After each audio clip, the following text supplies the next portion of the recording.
우리는 지난번에 7교회 중에서 에베소 교회 보낸 편지를 받아보았습니다. 거기에서 에베소 교회가 아주 진리 위에 서 있고 또 이단을 가려내고 하나님 말씀이 세상과 타협하지 않도록 했지만 그러는 과정에서 사랑을 잃어버렸다. 처음에 가졌던 사랑을 잃어버렸다. 그렇게 말씀하셨어요. 그래서 이 에베소 교회를 비롯해서 이제 7교회의 말씀을 하시는데 7교회의 이제 교회 중에 그 책망과 칭찬을 받은 교회도 있고 또 책망만 받은 교회도 있고 또 칭찬만 받은 교회도 있고 그래요. 근데 오늘 우리가 살펴볼 서머나 교회는 책망을 받지 않은 교회예요. 빌라델피아 교회와 서머나 교회는 두 교회가 다 너무너무 인간이 볼 때는 작은 교회인데 주님이 보실 때는 흠잡을 데가 없는 교회다운 교회였습니다. 우리가 이 특별히 요한계시록이나 또 7교회 보내는 이 편지들의 내용을 볼 때 이해하기가 참 힘듭니다. 왜냐하면 벌써 2000년 전의 일이고 또 이 상황이 우리랑 너무 많이 다르기 때문인데 특별히 서머나 교회의 상황은 우리가 이렇게 아무리 들어도 몸에 딱 닿지 않고 확 들어오지 않는, 왜냐하면 우리는 그러한 고난을 당해보지도 않았고 또 주위에서 당하는 것을 보지도 못했기 때문에 잘 이렇게 확 머리에서는 그렇구나 해도 마음에 딱 느껴지지 않을 수도 있는 그런 내용들이에요. 그런데 이 교회가 우리가 너무나도 잘 아는 그 교부 폴리캅이 산채로 화형을 당했던 그 교회입니다. 서머나 교회의 감독이셨어요.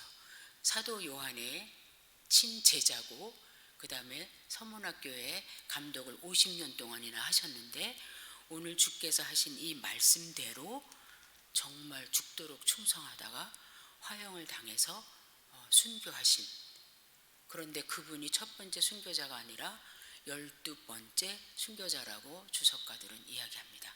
그래서 우리가 잠시 후에 그분의 이야기도 알고 있는 거지만 또 한번 살펴보는 것이 왜 그러냐면 서머나 교회가 어떤 상황에 있었는지 그 주님께서 말씀하시는 환난이나 곤고함이 어느 정도인지 우리가 좀 체감을 하려면 그 폴리캅 교부 156년 서기 156년에 순교하신 86세에 산채로 불구덩이에 들어가서 순교하신 그 폴리캅의 이야기를 조금 살피면 저 정도였구나, 그 교회 주님께서 이렇게 말씀하시는구나 이렇게 알 수 있어요. 그럼 먼저 서머나 도시를 보겠어요. 이 7교회에게 보내는 편지를 보면 도시는 굉장히 좋은 도시들이에요. 거의 다. 왜냐하면 지금 주로 그 소아시아 내에서 대표적인 도시에 있는 교회들에게 보내는 거기 때문에 이 도시들 자체는 에베소를 비롯해서 라오디게아, 버가모 다 어마어마하게 그 당시에 고대에 아주 강한 도시들입니다. 문화적으로나 정치적으로나 경제적으로 그런 도시들인데 이 서머나도 역시 그래요. 그런데 다른 데는 예를 들어서 라오디게아 같은 데는 도시도 풍부하지만 성도들도 풍부했어요. 세상적으로. 우리가 이렇게 보면 아프리카의 조그만 부족이 있는 곳의 교회들은 보면 또 아주 가난한 교회들이 많잖아요. 근데 또 우리나라에서도 특별히 강남에 있는 교회들은 강남 사람들답게 교회도 되게 부유하잖아요. 자, 그런 것 같이 이제 부유한 데서 부유한 교회도 있고 부유한데 거기에 완전 대조돼서 극과 극으로 엄청 고난을 더 당하고 극한 가난에 있는 교회들이 있었는데 그 중에 하나가 이 서머나 교회였다는 거예요. 자, 서머나라는 도시는 별명이 있어요. 아시아의 처음, 아시아 중에 자기네들이 최초, 그 다음에 아시아의 꽃, 아시아의 면류관, 이런 별명을 다 갖고 있어요. 왜 아시아의 처음이라 그러냐면 BC 1000년, 주전 1000년 다윗 왕 때예요. 이때부터 이 서모나는 도시 중에 하나였어요. 얼마나 오래된 도시예요.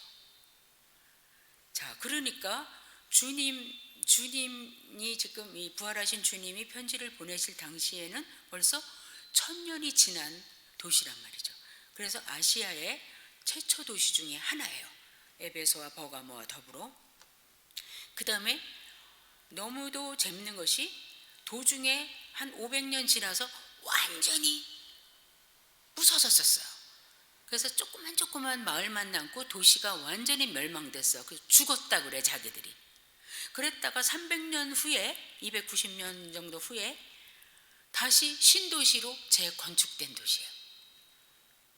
그런데 지금의 일산 신도시처럼 신도시로, 옛날 도시들은 왜 중구난방이잖아요.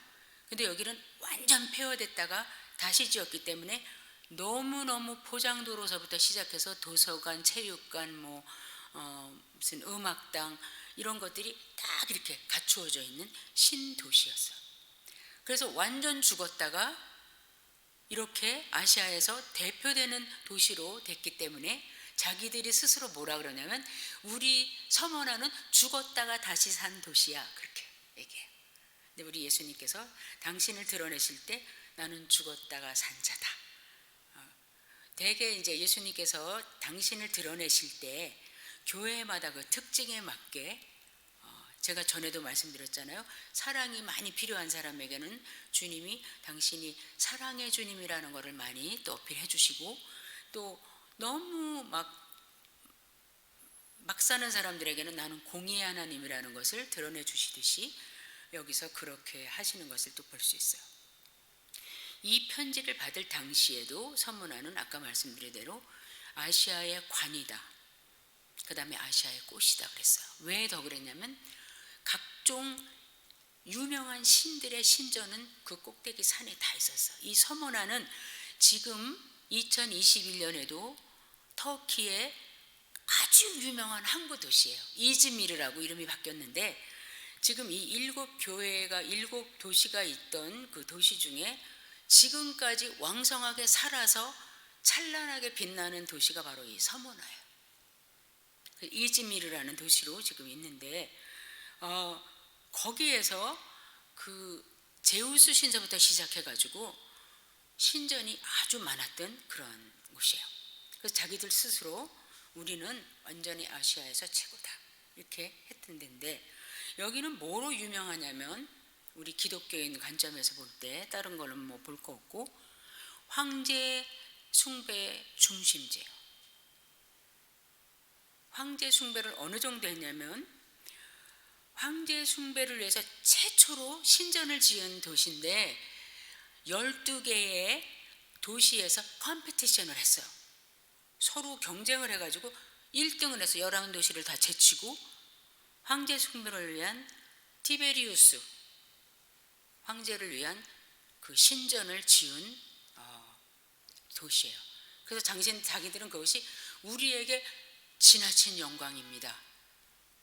우리가 황제의 신전을 짓다니 이랬던 도시입니다. 그래서 굉장히 그 어떤 세상적인 영적 자긍심이 컸던 교회예요.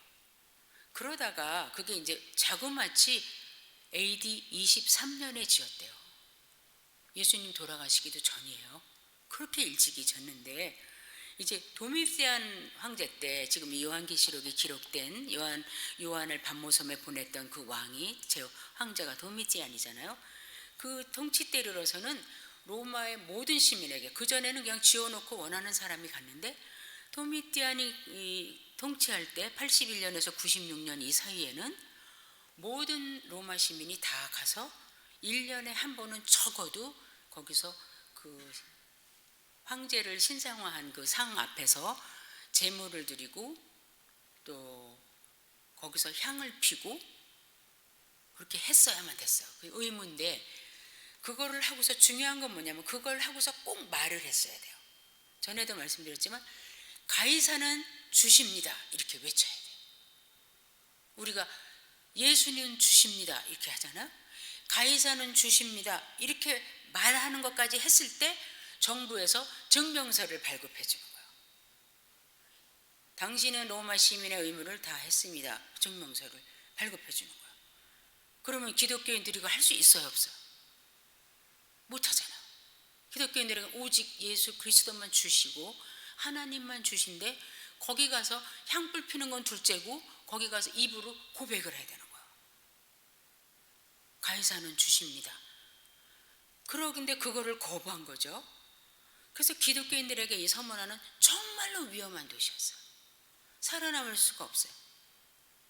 지난번에도 말씀드렸지만 이뿐 아니라 모든 상인들의 그 조합들 길드마다 꼭 여기 가서 축제에 참석하고 그 다음에 음식 먹으면서 교제하고 사업을 의논하고 하니까 교인들은 여기에 들어갈 수도 없고 또 자기들이 어떤 비즈니스를 할 커넥션도 없고 그 다음에 혹시 거기서 종업원으로 일을 한다 해도 직장을 빼앗겨야 돼요. 왜냐하면 오늘은 회사 이름으로 가서 신에게 제사하는 날입니다. 그러면 저는 못 가는데 저는 예수 믿어서. 그러면 너는 나가.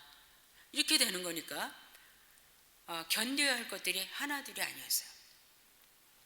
자, 그리고 또 여기 서머나 교회는, 서머나 도시는 뭐가 특징이냐면 유대인들이 그렇게 많이 살았어요.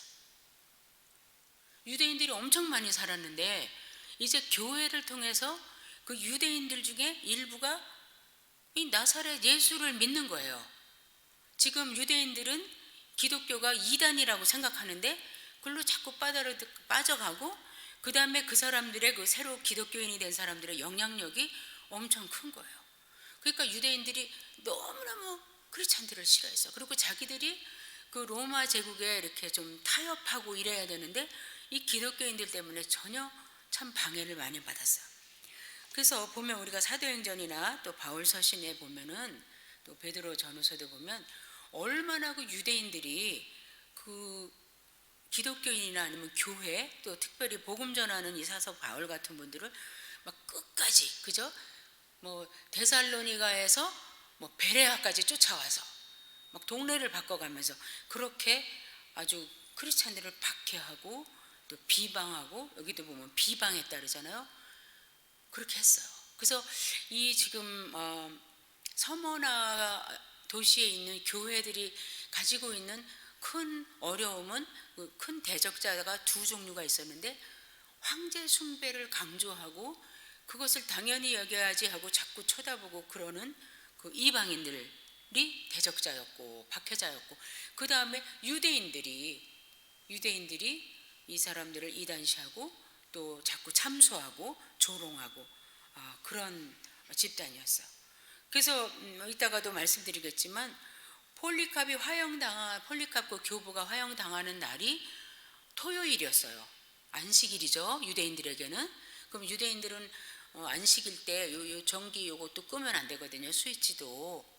그래서 그 전에 제가 모시고 있던 그 우리 담임 목사님이 토요일 날 유대인의 집에 놀러 갔는데 당신 잘 왔다고 우리가 지금 저 전기불을 못 꺼가지고 당신이 좀 꺼달라고 해서 왜 못 꺼? 그러니까 저기까지 걸어가서 누르는 게 우리는 안식일을 범하는 거라고 그랬다거든요.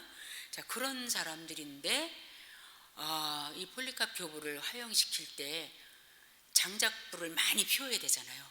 그러니까 그 장작이 모자란다고 그 서머나 총독이 이야기하니까 유대인들이 걱정하지 마 그러고서 막 산에 가서 어디 가서 장작을 막 모아가지고 이만큼 갖다 주면서 이걸로 태워서 저 기독교인 교부를 죽여라 이렇게 했던 사람, 자기들의 안식일을 어겨가면서까지 기독교인들을 박멸시키려고 했던 사람들이 이 서머나 도시에 특별히 엄청 많았다는 거예요. 자, 그래서 이제 그럼 서머나 교회는 어떤 교회인가? 아까도 말씀드렸듯이 서머나는 없는 게 있어요. 문화적으로. 왜냐하면 새로 신도시를 지은 곳이기 때문에 굉장히 모든 것이 다 갖춰져 있었어요. 그런데 주님께서 서머나 교회에 편지를 하시면서 9절에 내가 너희를 다 안다.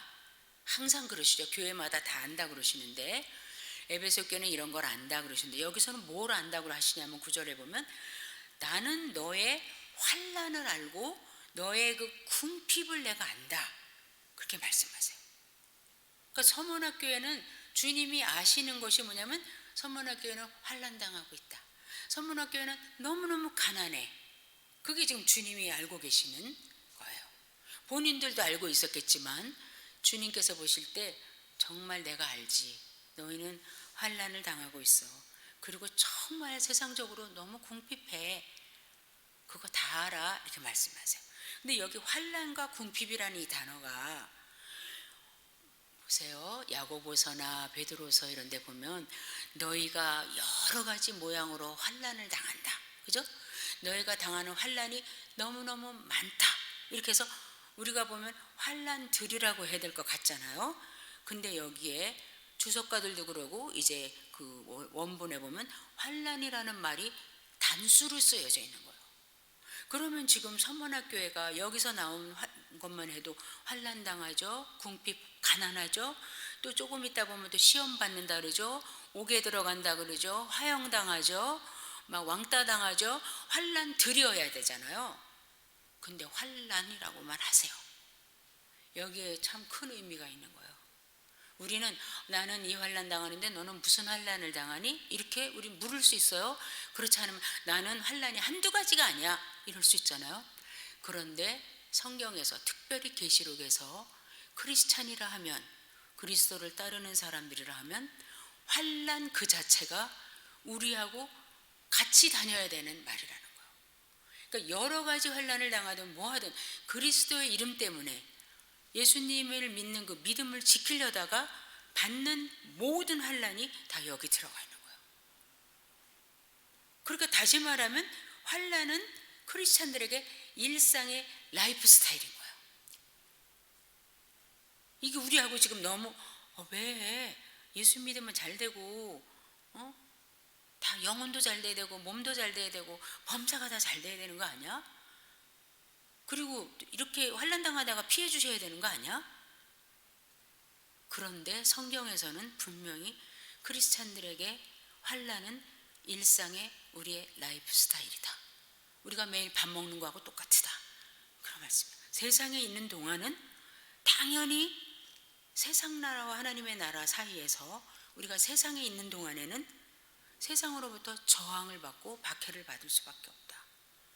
적대감이 세상에서는 우리를 향한 적대감이 있고 조롱과 비방과 또 박해가 있다. 이렇게 말씀을 하시는 거예요. 계시록의 전반적인 내용을 보면요. 이렇게 성도들을 뭐라 그러냐면 큰 환난에서 나오는 자들이라. 계시록을 쭉 읽다 보면 성도들이 다 환난에서 막 인내하는 자라고 그러고 조금 더 인내하라고 그러시고 그래요. 그러니까 우리가 지금 환난이라는 단어하고 너무 거리가 멀게 사는 것 같은 우리는 이게 막 안 들어오려고 그러는 거죠.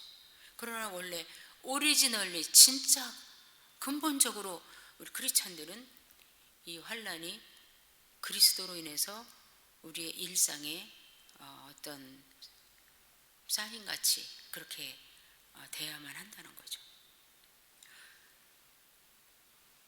사도 바울도 디모데서에서 뭐라 그러냐면 무릇 그리스도 안에서 경건하고자 하면 안 경건하고 그냥 교회에 왔다 갔다 하면은 괜찮은데 무릇 경건하게 살고자 하는 자는 반드시 박해를 받는다. 근데 지금 이 서문학교에 이런 환난이 있다 그래요. 자, 그 다음에 궁핍. 이 궁핍이 헬라어 성경에 궁핍이라는 단어가 2개가 나온다는데 하나는 이렇게 뭐가 넉넉하지 않은 거, 그냥 그날 쓸 거만 있는 거, 뭐 잉여물이 없어.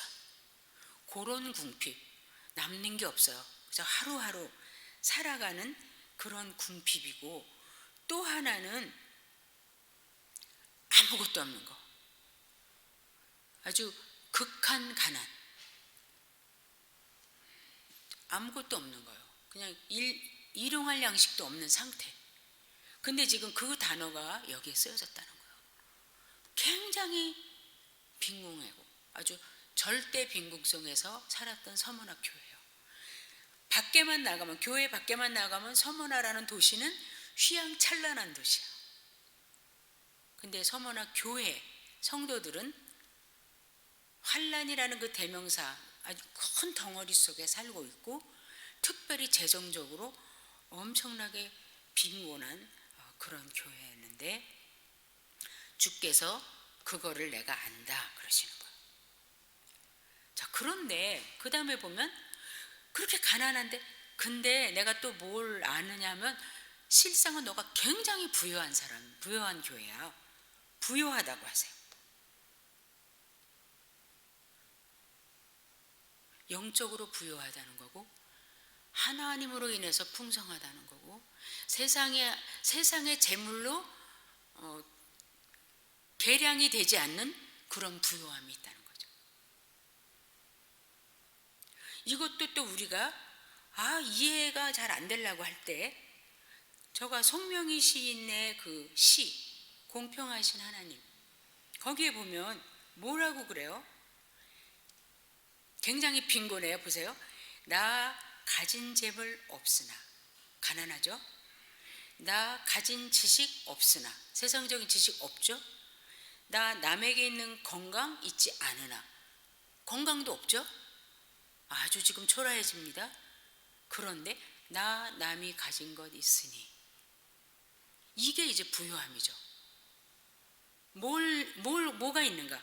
나는 남이 못 본 것을 보았고 영적인 걸 보았고 주님을 만났고 또 사람들을 볼 때도 하나님 보시는 눈으로 볼 수 있고 또 나 자신은 내가 이렇게 재성적으로나 아니면 육심적으로나 외형적으로 정말 초라해도 하나님이 보시는 눈으로 나를 보는 그 눈이 있고 남이 듣지 못한 음성 들었고 여기서 음성이 뭐겠어요?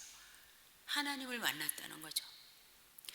그 사도행전 9장에 사울이 다메섹 도상에서 부활하신 주님을 만날 때 사울아 사울아 내가 왜 나를 핍박하느냐 이렇게 말씀하실 때 사울이 그 음성을 들었고 주위에 있는 사람들은 그 소리를 듣지 못하였더라 그렇게 돼 있어요. NIV라는 영어 성경에는. 그거 혹시 해석이 들어갈 수 있을지도 있지만 정확한 말이에요. 주님께서 사울아 사울아 내가 왜 나를 핍박하느냐 분명히 말씀했지만 사울에게는 그게 음성으로 들렸고 다른 사람들에게는 웅웅거리는 소리로 들리는 거예요. 자, 송명희 시인이 남이 듣지 못하는 음성을 들었다. 이거는 받은 자만 아는 거고 세상은 돈 주고 살래 살 수 없고 아무리 노력해도 받을 수 없고 누릴 수 없는 것들이죠. 자, 남이 받지 못한 사랑받았다. 누가 송명희 씨를 그렇게 많이 사랑했어요? 주님께서 사랑하셨고 주님을 따르는 저희들이 그를 사랑해요. 그죠? 남이 모르는 것 깨달았다. 얼마나 부유해요. 존귀해요.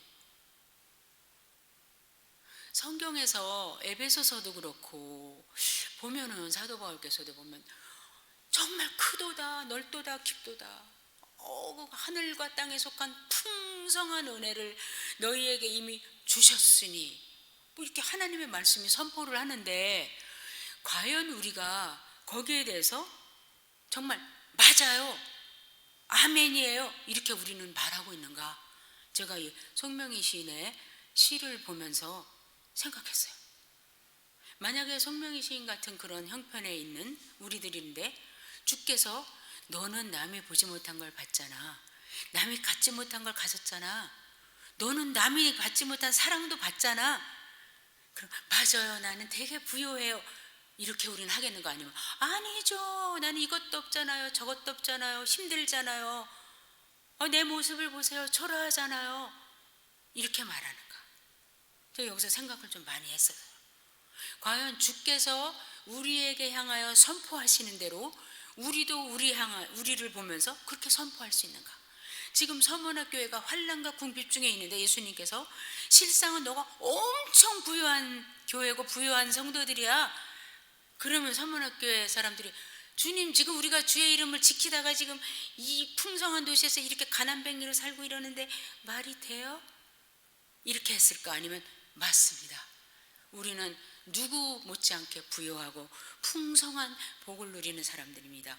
그리고 이 복은 영원한 복입니다. 이렇게 말하겠는가? 자, 그러면서 예수님이 또 한 가지를 아신대요. 나 또 하나 알아. 너 궁핍한 거 환난 있는 거 알고, 너가 너무너무 부유하다는 거, 실상은 부유하다는 거 알고, 또 하나 그 유대인이라고 하는데 아닌 자들 있잖아. 자칭 유대인이라고 하는데 유대인이 아닌 사람들이 너희를 막 회방하고 조롱하고 비방하는 거 내가 다 안다. 얼마나 이 서문학교에게 그게 괴로움이 됐으면 주께서 그걸 인정해 주시겠어요. 우리가 어떤 때는 이 정도는 주님이 모르실 거야, 이것까지 알아주실까? 근데 하필 그날 말씀을 통해서라든지 뭐 잠을 자다가라든지 아니면 뭐 TV로 설교를 듣다가든지 내가 너를 안다는 그 말씀을 들었을 때 우리가 깜짝 놀라죠. 자, 그런데 여기서 자칭 유대인이라는 사람은 정말 유대인들인데 혈통으로는 아브라함의 후손들인데 성경에서 말하는 진짜 유대인은 누구예요? 사도 바울도 늘 말씀하시잖아요. 혈통으로 낳은 자가 아브라함의 후예가 아니라 예수 그리스도를 믿는 자가 아브라함의 진짜 후손들이다. 그래서 그 유대인들이 막 와서 예수님께 뭐라 그럴 때 예수님께서 너희가 아브라함의 자손이야? 너희 조상 아브라함은 그렇게 안 했어. 너희 아버지는 마귀야. 거짓의 아비 마귀. 너는 마귀의 자식들이야. 분명히 유대인들인데 그랬거든요. 왜? 하나님을 대적하고 하나님의 백성들을 회방 놓으니까 그거는 마귀나 하는 짓인데 너가 그걸 하니까 마귀의 꼬봉들이다, 그 말씀이죠. 근데 여기서도 지금 자칭 자기들은 나는 유대인이야, 나는 유대교를 믿어, 나는 유일신 하나님 여호와를 믿는 사람이야 이러면서 계속 아까 폴리갑이 화형당할 때 장작 주워다 주듯이 하나님의 사람들을 멸망시키고 하나님을 대적하는 자로 남는 이 사람들은 유대인이 아니야 알려주시는 거예요. 실상은 사단의 회집이야. 사단들이 모인 회당이야. 그러니까 회당은 뭐예요? 회당은 유대인들이 쓰는 말이거든요. 그러니까 유대인들이 자랑스럽게 쓰는 말이에요. 우리는 회당에 모여. 의인의 회중에 너 들 수 있어? 의인의 회중에 들은 사람들이야 우리는. 이러는데 예수님이 쟤네들은 유대인이 아니고 사단의 회중이야. 걔네들이 너 조롱하고 해방하는 거 나 다 알아. 그럼 여기까지만 들으면 주께서 다 아시는구나. 우리를 평안히 놓아주시리다. 이렇게 생각할 수 있잖아요. 저같이 믿음이 적은 사람 같으면. 그런데 10장에 깜짝 놀랄 일이 또 생기는 거예요. 하나님께서는 믿음의 분량이 있는 사람에게 또 다른 시험을 또 주시면서 믿음의 분량을 또 늘려주실 때가 있어요. 욥 같은 사람 보세요. 그 상태로 부족함이 없었던 사람인데 그 당시에. 근데 정말 원인도 모르는 시험을 주심으로, 테스팅 하심으로 사탄은 템프트하려고 유혹하려고 했고 그걸 통해서 나중에 귀로 듣던 하나님을 눈으로 보는 자가 되듯이 여기 보면 장차 내가 받을 고난이 있다고 말씀하시는 거예요. 또 다른 고난이 너를 기다리고 있다. 근데 여기 장차라고 그랬는데 아주 임박한 거예요. 금방 올 거야. 곧 너희에게 고난이 있을 건데 두려워하지 마. 이거 얼마나 청천벽력이에요. 개인적인 얘기 뭐 여기 똑같진 않지만 제가 시카고에서 막 한 학기가 무섭게 막 다른 무슨 위험한 사건들이 터지고 병이 걸리고 막 넘어지고 다치고 뭐 그래요. 그래가지고 12월 마지막 송구영신 예배 드릴 때 제가 하나님 내년에는 좀 제발 좀 넘어지지 좀 말고 다치지 좀 말고 좀 병원에서 좀 다니지 말고 좀 올해 좀 이날로 좀 딱 끝냈으면 좋겠습니다. 네 이렇게 기도하는데 마음에 이제 너가 알지 못하는 좀 힘든 일이 좀 생길 거다 이런 마음이 자꾸 드는 거예요. 그래서 제가 기도하다가 눈을 떠버렸어요. 나 기도 못해요. 이거보다 더 어려운 일은 뭐예요? 그리고 기도를 안 하고 집에 왔어요. 그래서 이틀 후에 이제 새벽 기도를 가가지고 또 기도하는데 또 마음에 올해는 또 조금 힘든 일이 막 이런 막 무거운 마음이 자꾸 드는 거예요. 그러더니 제가 그해 3월에 이 눈이 안 보여갖고 6개월 동안, 근데 처음에는 막 울다가 나중에 그게 생각나서 이거였나? 그거 깨달아지는 순간 슬프지도 않고 두렵지도 않고 해결하시겠구만 이 생각이 났었거든요. 근데 어쨌든 여기 보면 지금 주님이 알고 계시다는 게 딱 이런 거잖아요. 환난, 궁핍, 유대인의 조롱. 그냥 영어로 말하면 more than enough이에요. 아주 충분해요. 됐어요, 주님, 됐어요. 그런데 장차 조금 있다가 고난을 받을 거야. 두려워하지는 마. 이렇게 하시는 거예요. 어떻게 안 두려워? 무슨 고난인가? 마귀가 너희 가운데 몇 사람을 옥에다 집어넣을 거야. 감옥에 집어넣어서 시험을 받게 할 거야. 그렇게 말씀하시는 거예요. 주석가들의 말에 의하면 여기서 옥이라는 거는 우리나라의 이런 감옥처럼 2년 살고 나오는 거, 그게 아니라 죽음 직전에 대기하고 있는 죽음 직전 단계가 바로 이 임프리즌먼이라는 데래요. 그런데 거기다가 집어넣을 거다. 특별히 마귀가. 그러니까 여기서 이제 이 성도들이 뭘 알겠어요? 아까 유대인들이 우리 조롱하는 것도 사탄의 회당이라 그랬는데, 유대인들은 도구로 쓰이는 거고 사탄이가 지금 우리 교회를, 하나님의 교회를 지금 넘어뜨리려고 하는구나. 이게 우리의 싸움이 아니구나.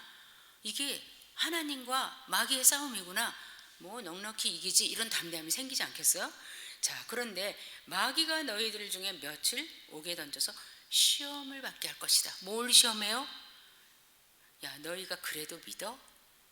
이렇게 가난하고 환난 가운데도 계속 주를 믿어? 그만하시지. 이제 포기할 때도 되지 않았나? 이렇게 시험을 한다는 거예요. 그런데 그건 템프팅이에요.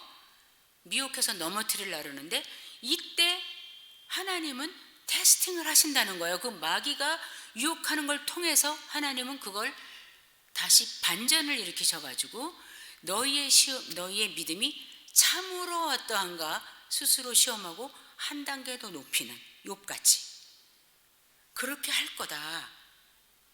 그러면 서문학 교인들이 가만히 듣죠. 자, 그런데 너희가 10일 동안 환난을 받을 것이다. 이게 뭐 딱 하나 둘 셋 넷 10일이라는 게 아니라 짧은 기간에 너희가 막 이제 지쳐서 저는 포기해야 되겠어요. 이제는 제가 힘이 모자라요. 저는 믿음 지키기가 너무 힘듭니다. 이때까지 해왔는데 이제 더는 못합니다. 이렇게 되기 전에 10일 동안만 환난을 받을 것이다. 그렇게 말씀해요. 우리가 지금 생각할 때 나는 이번 거는 이길 수가 없을 것 같아. 그럴 때 고린도전서 10장 13절 우리가 너무너무 좋아하고 암송하잖아요. 사람이 당할 시험 밖에는 너희가 당한 것이 없나니. 여기서 너희가 당할 시험 밖에는 그러시지 않고 사람이라면 이제 못 당해. 이렇게 될 때까지, 그러니까 사람이 당할 거기까지의 시험 밖에는 어떻게 사람으로서 이 이상을 어떻게 해? 여기까지는 안 하신다는 거야. 너희가 시험 당한 게 없나니 오직 하나님은 미쁘사 너희가 감당하지 못할 시험을 당하는 걸 허락하지 않으신다. 근데 이제 시험 당해서 넘어질 때가 됐다, 시험 당할 쯤 됐다 하면 피할 길을 주신다. 그래서 능히 감당하게 해주신다. 그렇게 하셨잖아요. 그래서 열흘 동안 마귀가 너희를 옥에 넣어서 믿음을 시험할 것이다. 두려워 말라. 첫째, 우리가 시험 당할 때 두려워 말라. 그 다음에 두 번째, 주님께서 요구하시는 바는 뭐예요? 그 가운데서 내가 죽도록 충성하라. 폴리캅같이 죽는 그 순간에 죽음하고도 바꾸질 마라. 나를 따르는 그 믿음과 충성을 너의 죽음 생명하고도, 생명 때문에 이거를 버리지 말아라. 죽는 그 정점까지 가도 너는 그 길에 서 있어라. 죽도록 충성하라가 무슨 우리가 충성 이게 아니라 영어로 be faithful이에요. 그러니까 신실하게 그 자리에 움직이지 말고 있어라. 그냥 너가 할 일은 내가 마귀와 싸워야지 뭐 물러가라 뭐 이럴 게 아니라 너는 그 자리에 죽을 때까지 움직이지 말고 그냥 있어. 내 자리를 지켜.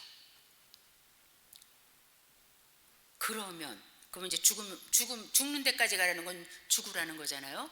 이제 복음을 위해서. 그러면 그렇게 되면 내가 생명의 면류관을 내게 주리라. 생명을 주신다는 거죠. 그러면 이 생명은 갔는데 저 생명을 주신다는 거예요. 우리는 그게 다 무슨 말인지 알잖아요. 세상의 일시적인 육신의 생명은 앗아가지만 이제 영원한 생명을 너희에게 영광스럽게 씌워주겠다 그 말씀이죠. 예수님께서 이렇게 말씀했잖아요. 몸은 죽여도 영혼을 능히 죽이지 못하는 자들은 두려워하지 말라. 마태복음과 누가복음에서. 사람들이 우리를 죽인다고 해도 핍박한다 해도 몸밖에 더 죽이겠는가. 그 존재, 세상에 우리를 박해하는 존재, 또 우리를 죽음에까지 몰아가는 마귀의 존재를 두려워할 것이 아니라 우리가 두려워할 존재가 있는데 그분은 바로 몸과 영혼을 능히 지옥으로 보내서 멸하실 수 있는 그분을, 하나님을 두려워하라. 여기서 박해자들은 마귀가 시험을 하면서 이제 박해자들이 여기서 행동요원으로 하겠죠. 뭐 유대인이 되든지 이방인이 되든지. 그래서 그 사람들이 크리스찬들의 육신은 해할 수가 있으나 영혼은 멸할 수가 없다. 죽도록 죽는 순간까지 너희들이 그 자리에 서 있으면 내가 영원한 생명을 대신 주겠다. 그렇게 주님께서 말씀하세요. 그리스도인들은 이 영원한 멸망과 관계가 없는 사람들이잖아요. 자, 성경에 보면 뒤에 또 나오는데 그러시면서 뭐라냐면 11절에 이렇게 말씀하세요.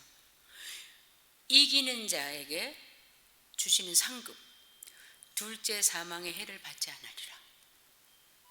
그럼 둘째 사망이 다 있다는 거 아니에요?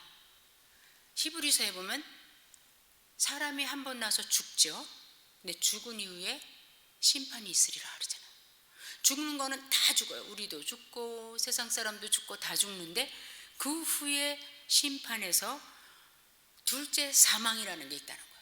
첫째 사망은 누구나 공통적으로 소유하지만 둘째 사망은 그 해를 받는 자가 있고 안 받는 자가 있다는 거예요. 그런데 이기는 자, 너가 이런 가운데도 환난 가운데도 궁핍 가운데도 부요함을 누리며 영적인 부요함, 하늘의 부요함을 누리며 주님을 붙잡는 그 믿음 위에 굳게 서서 그 자리에서 움직이지 않고 정말 죽이려면 죽여라.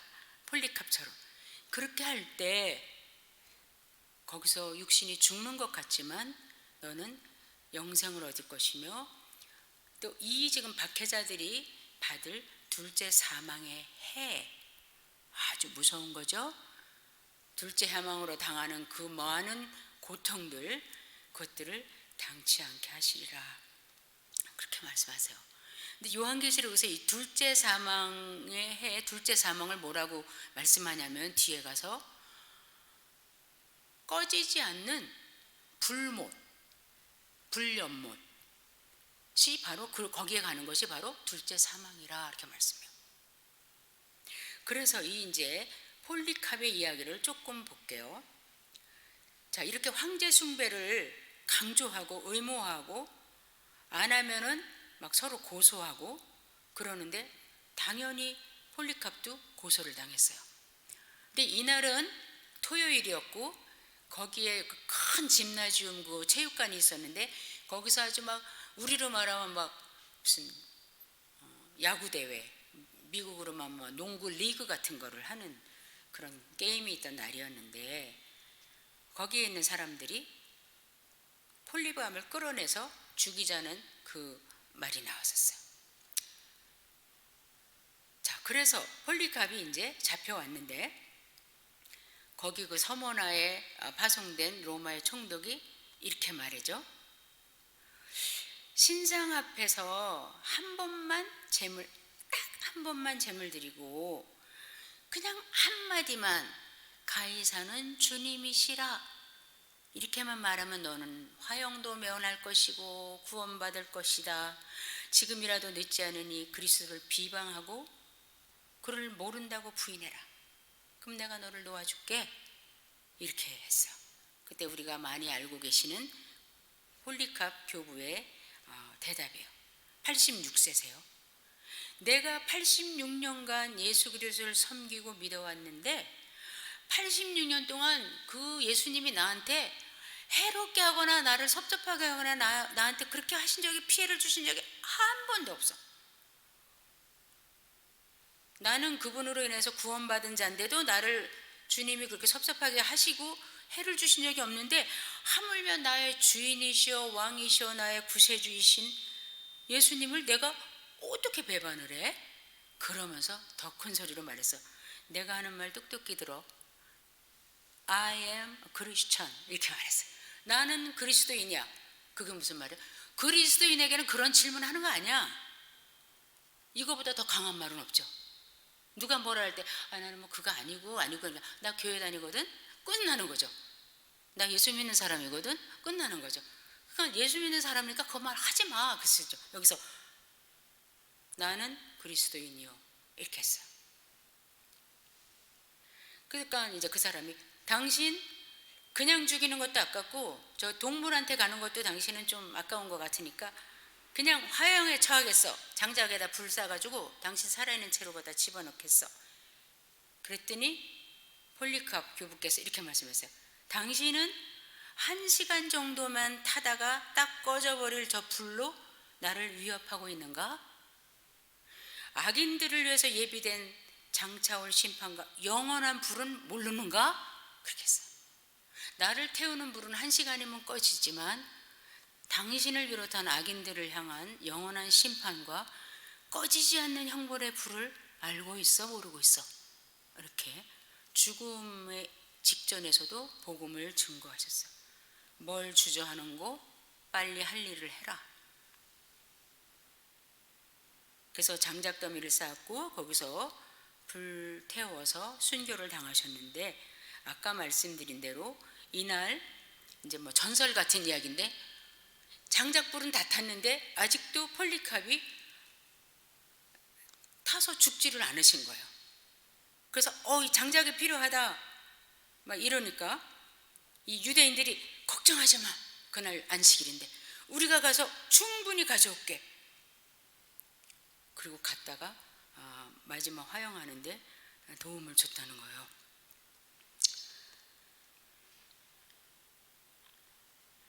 자, 이러한 이야기, 이것이 지금 폴리캅 교부의 이야기가 여기에 없었다면 우리는 굉장히 피상적인 이야기로 듣고 말았을 수 있어요.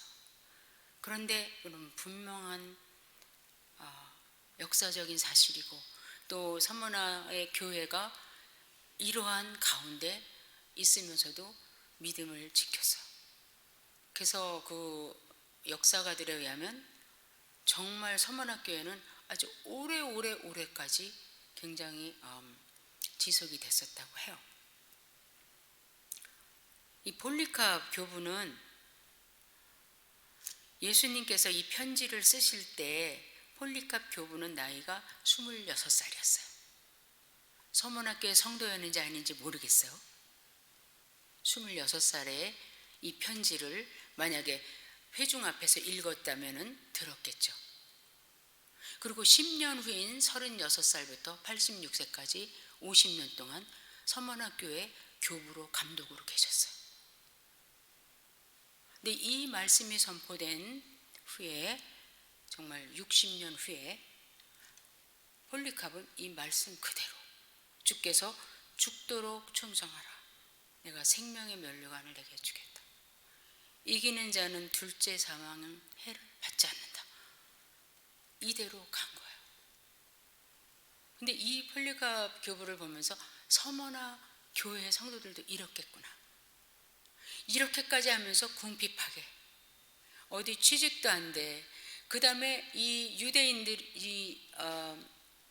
크리스찬들은 나라에서 뭐랄까 그 우리나라로 말하면 지금 불법 체류자 같은 그렇게 취급을 받았대요. 그래서 누가 물건을 훔쳐가고 빼앗아도 어디다가 가서 말할 데도 없고, 그 인도의 불가촉 천민들처럼 뭐 자기들의 어떤 권위도 없고 어떤 자기들이 취할 수 있는 어떤 목도 없고, 그래서 히브리서에서 보면 너희가 가진 것을 다 빼앗기기도 하고 옥에 갇히기도 하고 갇힌 자들을 돕기도 하고 이렇게 나오잖아요. 그럼 기록되어 있잖아요.